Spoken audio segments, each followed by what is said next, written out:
All right, everybody, it is 10 a.m. out here on the West Coast. That means we are ready to begin our first ever weekly webinar. And I'm going to go ahead and just share my video, at least for now. Hello, everybody. As you can see, I'm still working from home. We haven't quite opened up our offices just yet, but I think we're getting pretty close. So in the meantime, we still are all crammed in here. We've got Luke in the background. You'll see him in a little bit, but you might be hearing him throughout this training as well. So you'll have to forgive us for that. But yeah, welcome to the first ever weekly workshop. My name is Chris. I'll be introducing myself a little bit later, but I'm just really happy to see all of you on the call. This webinar is going to really focus on tech tips for the not so tech savvy. We're going to try to keep it to about 20 minutes in terms of the actual webinar and to leave some time for questions at the end. About 10 minutes is what I'm hoping for. There's a lot to cover in this webinar though, so I'll try to speak and get through it as quickly as we can, but if I end up cutting into the Q&A time, I do sincerely apologize. Just to give you a sense though, in terms of the level and the type of information we want to provide here, we definitely, weren't quite sure the direction to go to. There's a lot of different things we can talk about. We didn't want to just keep it totally streamlined focused by any means.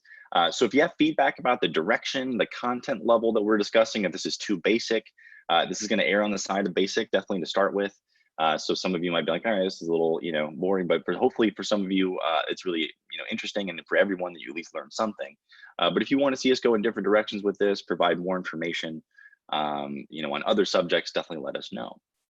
You can also, as you saw from the opening screen, use the chat or the Q&A feature if you want to let me know if you have any questions or on anything or any comments.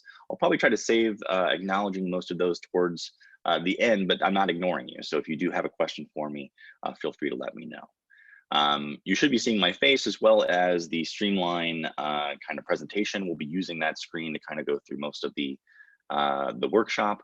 The idea behind these workshops are they're going to be things that I'm going to kind of show you how to do it in an informal way. We might have guest appearances from, like I said, from Luke or from Emily or from who knows what pets we got. I would love to hear your thoughts as we go through this and make this kind of fun and interesting. And ideally, it's something that you can take away and begin immediately using once we're done and complete certain projects. So we're going to go ahead and kind of kick it off though, and I'll introduce myself a little bit more formally. My name is Chris. I'm the head of customer happiness at Streamline. That's Luke, my 1-year-old son. Like I said, you might be hearing him, so I thought I might as well go ahead and introduce. But since we don't have a lot of time, we'll cut the chit chat and we'll jump into the important stuff. So let's talk about some foundational topics that we're going to discuss before moving on to some of the more kind of interesting things that we'll show you how to do. We really want to make sure everyone understands these basic things. And a lot of folks don't know this stuff. So if these are things that are obvious to you, I think a good project and a good thing to do if you do know this stuff is explain this to someone else who maybe not, who maybe doesn't know it as well, or maybe you might assume that they have that information, but they really don't. So we'll be going through how to select items in text all across different devices and applications, mostly different applications, what context menus are and how useful they can be. Some keyboard shortcuts. We won't be able to go through all of them because there's like a million of them for all different apps, but we'll show you the idea behind keyboard shortcuts and how useful they can be. And then we'll walk through a little bit of URLs and links and domains and what that all kind of means. If you're going to be a good savvy internet user, which I definitely want all of you to feel like you are, because you are, you definitely want to understand that part of it first. So with that said, let's go ahead and get into some basic mouse input. I know it sounds basic, but we're going to talk about the different types of clicking. We're going to start there, folks. And we're going to talk about single left clicks, useful for selecting items, pressing buttons, interacting with things. So if I take you into our Streamline training site here, for example, and I'm working on a standard page, I'm already logged in, I'm doing my thing. If I come up here and I single left click that edit this page button, that brings up the edit this page screen, and you can see I can start making changes to that. So pretty standard stuff. I can also left click, on that button there to change things. I can left click to get into specific parts of the text. So pretty cool. But note here, we can also, with a left click, single click and hold. And this is the foundation of a really important thing called drag and drop. Some of you are like, yeah, I know drag and drop, but there's a lot of folks that don't. And there's also a lot of places you can use dragging and dropping that you wouldn't expect. It also allows you to highlight text and select multiple items. So for example, if I go back over here and I wanted to, let's say, insert an image onto this page. Well, I can kind of do my normal thing, right? I'm going to click on the plus icon and I'm going to choose, single click image and single click insert. And now I've got my image library up here. But what I can do is bring up maybe my training folder here, and I can actually grab any one of these images on my computer and just single click and hold it and drag it right into my image library. If I let go, voila. It's just like if I manually went up here and hit upload from my computer, search for the file, etc. I can just drag and drop right into here. And dragging and dropping works in your email, most likely. It works in a lot of other websites, Facebook, social media. You can generally just drag any kind of file into a location and voila, it'll kind of just magically appear like so. And so now I can go ahead and add that in there. And we've got a picture of one of those fellows from the Tiger King. So that's, basically dragging and dropping. I hope that was pretty easy for you. You can also highlight text, right, by clicking and holding there. And if you have a series of things, for example, in a page like this, you can click and hold and drag like this. And this is in Finder. This is like my Mac, right? So in Windows is Explorer. But if you're looking at a list of files, for example, you can click and hold to select a bunch of them. And all I'm doing is just clicking and holding, and it creates this cool little selector rectangle. And then I can click and hold this and drag and drop all these files around. So if that's something you're not familiar with, go ahead and practice it. It's something you can practice on your desktop. You can move things around. I know it sounds super nerdy, but when I was a little kid and I got bored and I had my computer, that's what I was doing. And it made it so it was pretty easy to learn how to do when I was an adult.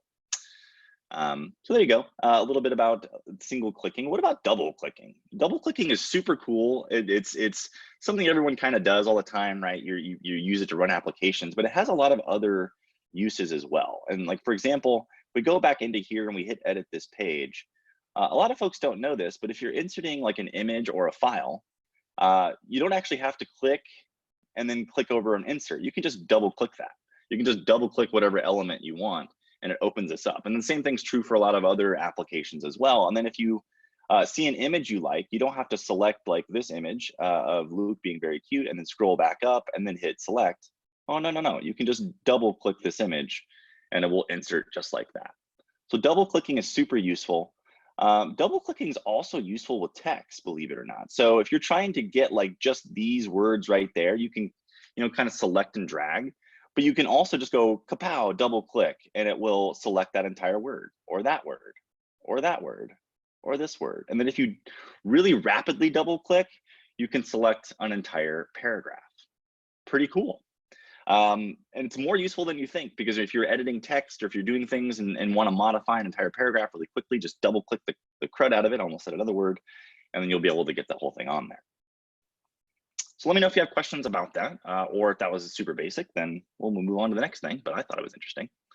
And we talk about right clicking, which again, seems kind of, elementary, but for a lot of Mac users, they don't even know there really is a right click because they kind of hide the way that it works.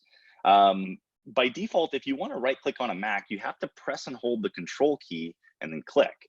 Or if you're using a mouse, you can right click, or if you go into your settings and you change them, you can do what I do, which is make it so that if you just double tap with your fingers on your laptop pad, it will simulate a right click. For Windows users, are you ready for this? All you got to do is right click. That's it. Windows actually gets this one a little bit easier, I think. Right clicking is super powerful because it's what allows you to basically show those context menus that I was talking about earlier. And some of you are probably using these all the time, but context menus are powerful because they change the types of commands depending on the location. If you right click in your browser, you're going to see these types of options you can choose, maybe opening a link in a new tab, or copying the link address to your clipboard, which is something we're going to learn a little bit more about in a little bit here.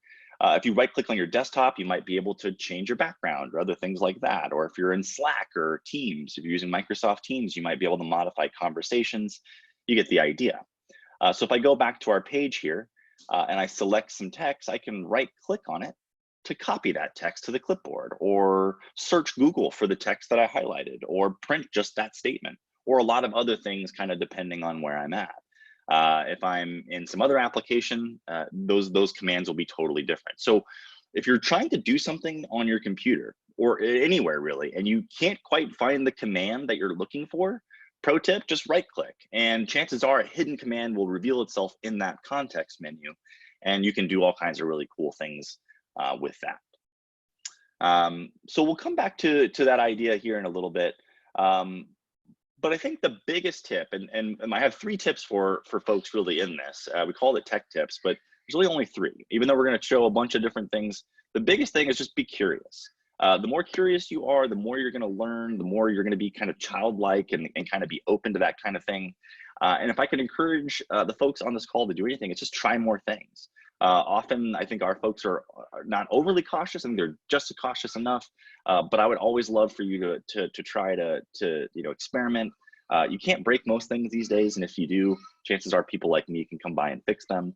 I'd rather you err on the side of being bolder rather than a little bit more reserved. That's definitely my biggest tip for everyone. Be curious. Let's talk a little bit more about the clipboard. If you've never done much with the clipboard, if you're still not totally certain what it means, this is what I'm hoping will help you through that. The clipboard is kind of an imaginary invisible place where you are able to store information. So if you see some text on a page and you think, ooh, that looks really good, I need to bring that onto my website or into some other location, you can highlight it, clicking and dragging, and then you can right click and copy it. But that's one way to get it on the clipboard. You can also cut text. So what that will actually do is it's like copying, but you remove that item from that area. So if you cut text while you're editing a Microsoft Word document, it'll remove it from the page, but it's sitting invisibly in your clipboard. You can then paste that anywhere else you want. And it's a really powerful way of kind of moving things around. I'll give you an example of that a little bit, but just note that anytime you cut and copy something, you're replacing what's in the clipboard. And there are advanced ways of dealing with that. There are clipboard managers and other things like that. And if you're using something like that, this probably isn't the right webinar for you because you're much more advanced. I don't even use one of those. But the idea here is, let's say, for example, you're in our template library, in our knowledge base. This is the Streamline knowledge base. And I'm looking here at the meeting template to let people know, hey, we're going to be having a remote meeting. Here's some standardized language you can use, and you can use it over and over and over again.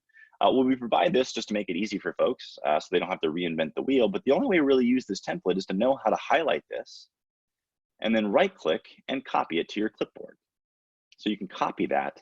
Now it's sitting in that invisible place, right? And I can go into my meetings area here. So I'm in my dashboards. I can go in here and I can just simply right-click and paste that content in here.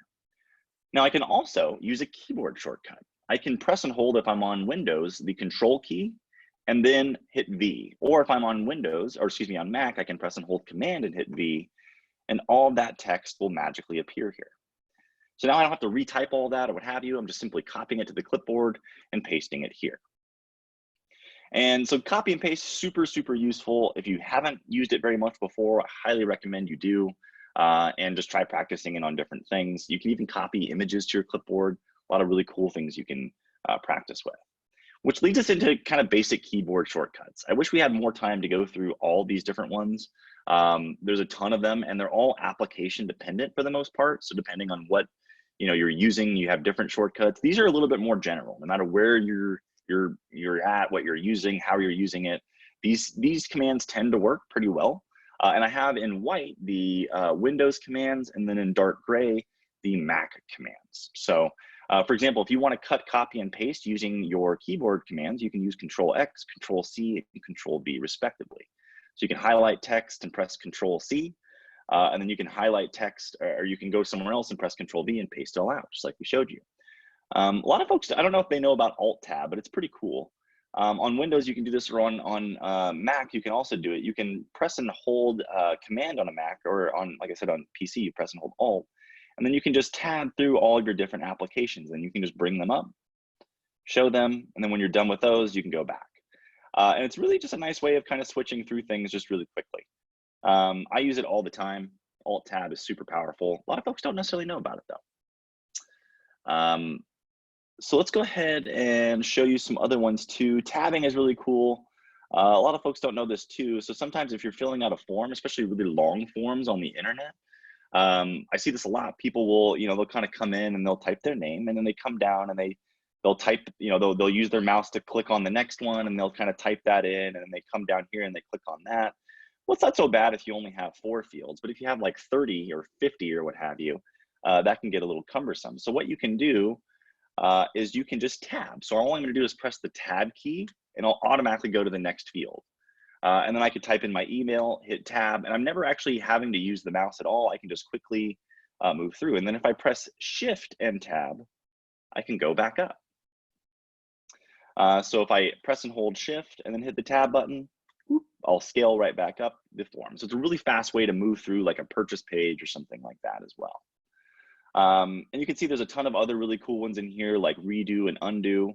If you've ever been editing a page, for example, on your Streamline site, and I'll show you here, if we're editing this page, let's say I come in here and I double click on this whole paragraph to highlight the whole thing, and I delete that. And I go, oh no, I didn't mean to do that. Well, I can press and hold if I'm on Windows, Control, and then press Z. Or on Mac, I can press and hold Command Z, and voila, it undoes that change. And you're gonna see that in Microsoft Word, Excel, all kinds of different apps have an undo or redo feature. I can also press and hold Command Y or Control Y, and it will redo the thing that I just undid. So kind of cool and helpful in case you get yourself in a bind. Now you can see there's more in here, like opening tabs and you know, doing things like the lock screen. For a lot of you that are using Windows, you're familiar with Control Alt Delete. That's another keyboard shortcut, pretty famous one. We also have some advanced keyboard shortcuts. One of my favorites, and again, I don't have time to go through all of these, but one of my favorites is the Open Recently Closed Tabs. And this is specific to Chrome, but I do this all the time where I will accidentally close a tab and I'll go, shoot, I really meant to keep that one. Dang it. And then I kind of like go through this whole like process of trying to remember how I got there. Well, all I really had to do, and if you're on Windows, you just press and hold Control, press and hold Shift, and then press T. On Mac, you do the same thing with just with Command instead, and it will open up your most recently closed tab, which happened to be, well, this tab right here, a template that I was working on. I can go ahead and close that again, but it's a great way of eliminating those, oh, shucks moments, at least I think. For a lot of you folks that, and I'm getting there too, as you can see here, that struggle with your vision, this is a really important keyboard shortcut too. And it's kind of hard to tell, but this is Control and then hitting the plus button on your keyboard. You also have a -1 as well. That's what I'm trying to say there. It's just, I had to use the plus icon to do that. So I'll show you what I mean. Let's say you're looking at this page here on our knowledge base, and you thought, you know what, the text is just too hard to read. Well, on Windows, you can press and hold Control and the plus button, and it will actually zoom in to make it larger, or you can do minus to make it smaller. So Control minus will make it smaller, Control plus will make it larger, or Command plus, Command minus for you Mac users like me. So let me know if you have questions about any of those. We will be providing a recording of this, by the way, along with this presentation. So if you're, if you're trying to furiously scribble these down, don't worry too much about it. We'll have these as reference. And just know that, again, there's millions more. So this is just an introduction to the kinds of things that I like to do, some of my favorites. And I would encourage you to experiment with all of these. But just know that there's a lot more out there. We got to move on to links and URLs, because this is something that a lot of folks, as you're becoming a Streamline user, you kind of have to learn about this, but it's still something kind of difficult for a lot of people to know. But every link or domain or URL, those are all kind of synonymous terms, has basically different parts to it. And I think it's worthwhile to kind of know how those work on a basic level. And I'm just going to use our marketing site as a basic example, right? www.getstreamline.com. Each of these different parts has a different, kind of a name for it. The scheme over here is something you probably have seen. Maybe you don't really know what this is. You don't have to. There's kind of two main ones, HTTP and HTTPS. The S means secure. All of our sites should be secure. So if you're not seeing that for whatever reason, let me know about it. But that's basically all that means. It just kind of defines that protocol. Over here on the right-hand side, though, you'll see that the dot something is what they call the top-level domain. You can see .com, .net out there, .org. They all kind of do the same thing. They load a website, but they have different purposes and mean different things to the public. There are like 1 million of these now. So if you're interested in getting different ones, that's something to keep in mind. It's not just .com anymore. And then the one that everyone kind of remembers is the second-level domain. So getstreamline.com. If you have a custom domain, so if you're not using the one that we provide, this is probably the one you care about the most. You probably have, your district name or something like that, .com or .org or .net or all three. And that's kind of the important part. But then there's also a subdomain. And a lot of people think www is like this permanent part of your domain. It's really just a kind of subdomain. You could leave it off entirely. You don't actually have to have it if you don't want to include it. In fact, most of the time you can just type into your browser up here, getstreamline.com, and just leave out all of the first part, and the browser will just kind of add that in for you. It just kind of is smart like that and knows to do that. So just keep that in mind. But let me compare this to the other type of URL that some of you are familiar with, the one that we gave you when you signed up for Streamline. So here's an example of that, where you've got a different kind of subdomain. This one's swag.special. That's the name of our training district, but yours is probably, your acronym or your name of your district right there. It's still just a subdomain. And if you include the www in addition to that, you're going to break the URL. So you only get one subdomain, so don't include multiple ones. You don't need the www on every URL, just where you don't otherwise have a subdomain.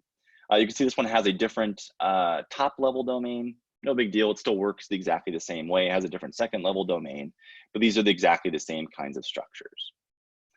And if we kind of put together some of this knowledge, you can do some really interesting things. And a lot of times I get tickets from people and they're like, all right, Chris, I want to add a file to my website. I want people to be able to click on a menu item and go directly to that.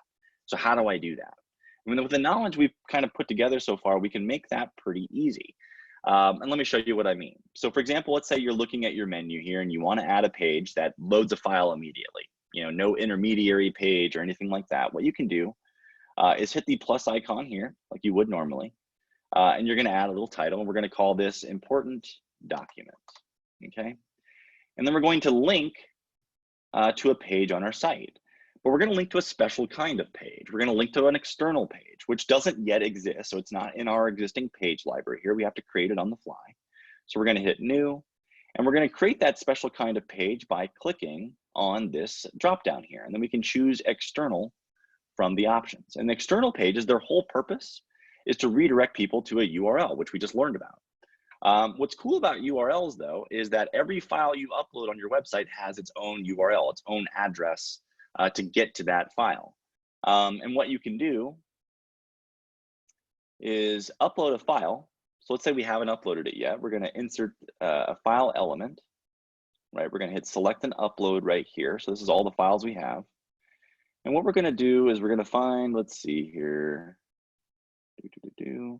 Here's our compliance guide. We're going to upload a file, but we're not actually going to insert this element at all. Here's a little pro tip that we do at Streamline all the time. It's a nice little thing to do to make it kind of more efficient. Is what you can do is where you see it says view all the way down here. That's actually a link, a permanent link to the file. If you right click, which we all know how to do that now, right? If you right click on this, you can copy this link address to your clipboard. Once it's on your clipboard, you don't need to insert the file at all. We can actually just close this, close this. All we want to do is paste, and I'm just going to Command V or Control V that URL into this URL field right here. We can give this a title, and voila. We've now created an external page and added it to the menu. And let me show you what that does. If I close this menu editing screen here and I go under About Us, there's our important document menu item. If we click on that, it will open the file directly. And that's because the URL of the file is right there. And it's static, AKA unchanging. So that's a really kind of a pro tip. I hope that was useful for you. But let me know what you think, or if you have any questions about that. So we've covered some basic stuff. We're going to move into some more applications type stuff. And we're going a little bit over time. I had a feeling that we would. I'll try to save some more time for Q&A here a little bit. I haven't seen any major questions come through just yet, so I assume we're all good. But we're going to talk about managing multiple files, how to search like a pro, some advanced browsing techniques, and some ideas on troubleshooting. We won't have time to cover all this in a lot of depth, but know that there will be future versions of this, like I mentioned, and we may kind of go in different directions. So again, if you want to kind of see us do more in specific areas, let us know. Let's start by managing multiple files and some cool tricks about selecting lots of things at once. And here's a trick that I think a lot of people don't know about. It's called shift clicking, and it allows for what I call sequential select. So let's say you had open a window, maybe an Explorer and Finder or something like that, of a list of files, and you wanted to get them onto your website or into any other location. Well, you don't have to click and manage them one by one. If you click the very first image here. So if we click on the first file here, and then we shift click on the last file we want to include. So we press and hold shift, and then we click on, let's say, I don't know, 427 there. It's going to sequentially include every single file in that range. And at this point, we can click and hold these files. We can drag them around. We can right click on them. And Macs allow you to create a whole new folder or compress them. I think Windows allows you to do some cool things like that too. So if you're trying to clean up a part of your computer or what have you, or modify a lot of files at once, that's a great way to do it. So that's how to sequentially select items. But what if you didn't want to sequentially select things? What if you wanted to kind of pick and choose, but you still wanted to do that as a group?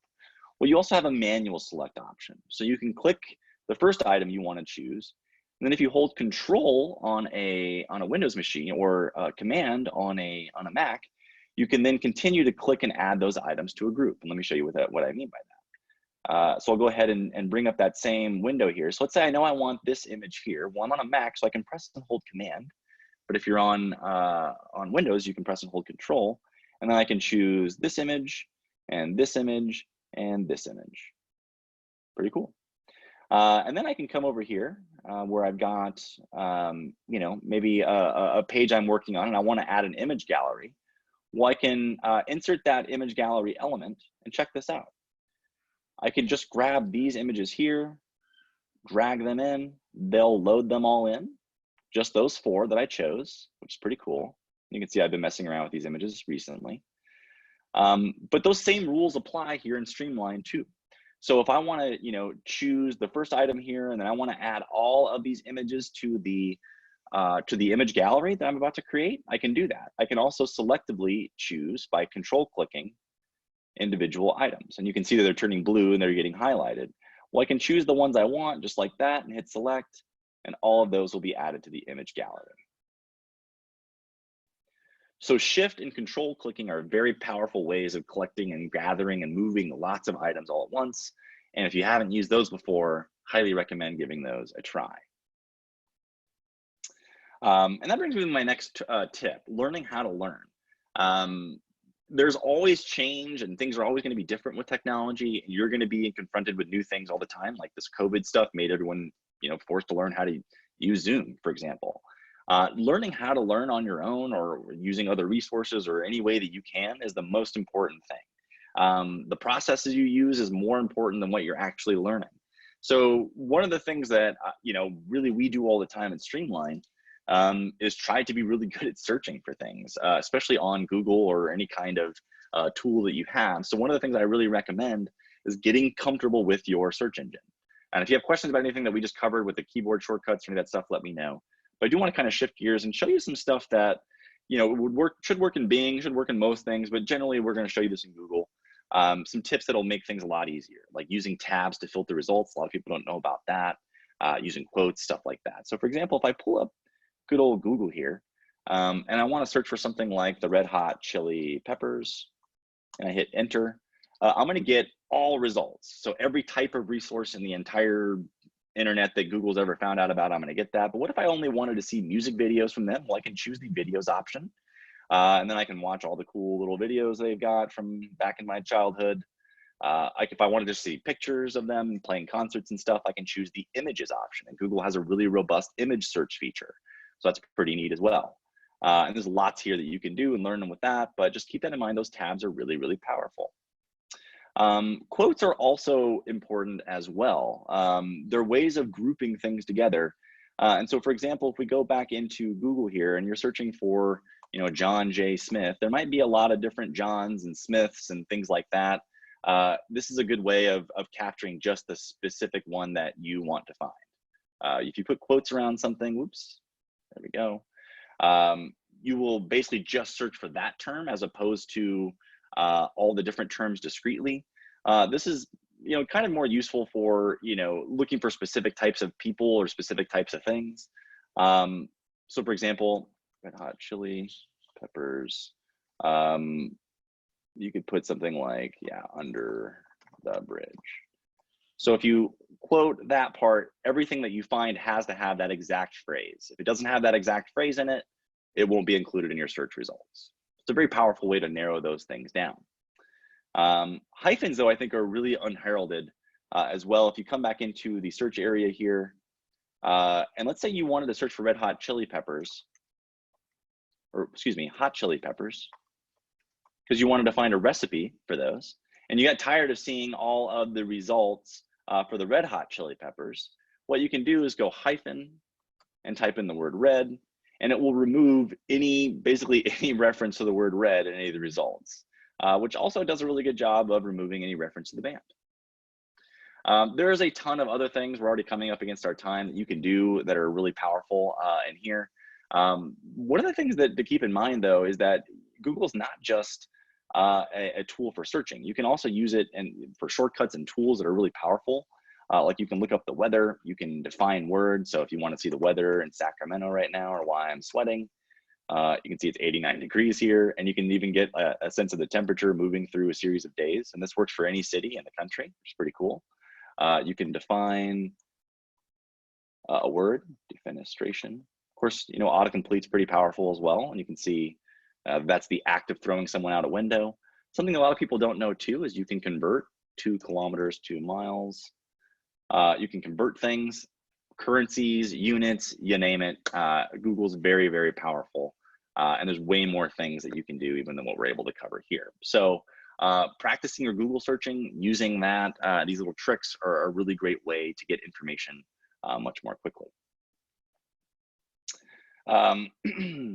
You know, one of the things I just want to touch on, you know, with browsing is that your Omni bar up here can be used for searching or for going to specific websites. And a lot of people don't necessarily know this part, but if you go into a new website here and you just type in red hot chili peppers, it will just launch into a search. And this is true in Edge and Firefox and most browsers now too.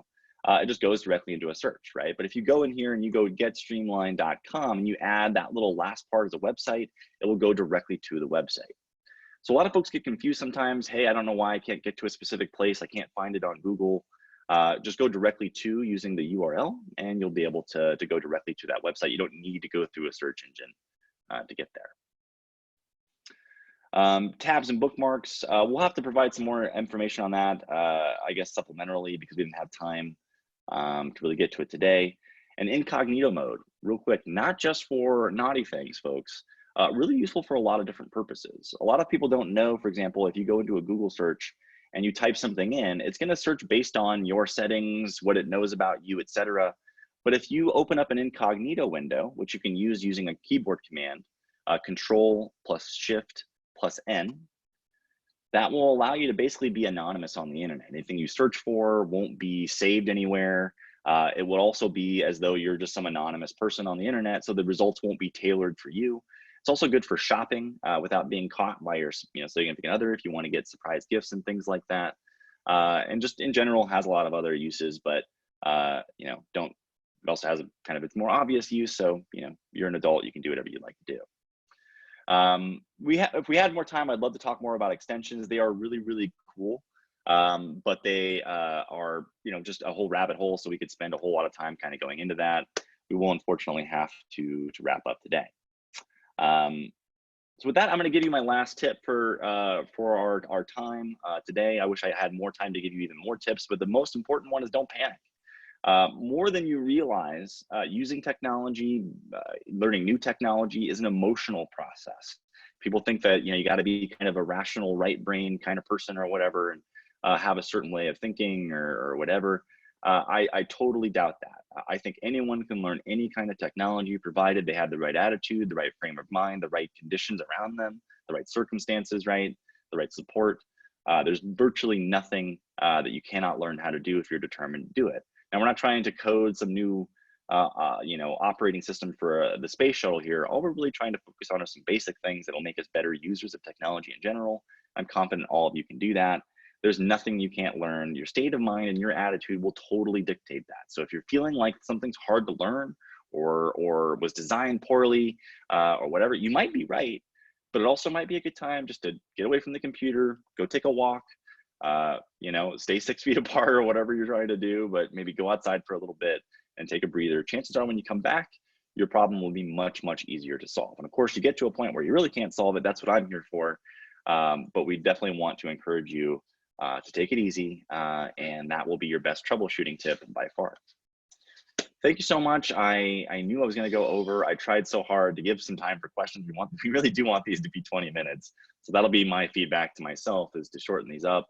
If you have any questions, I'm going to hang out here for a couple minutes and just go ahead and answer any of them. If you have any feedback about anything, if you learned something that you thought was cool, let me know. As I mentioned, this will be recorded. So we'll be sending that out, and we'll also be sending out the slide deck. I might add some links into to some helpful websites and things I think that are kind of interesting. So if you have a few moments and you want to kind of take a look at that, and you want to kind of learn more about any things we discussed, we'll be providing that probably either in a follow-up email or a blog post or something like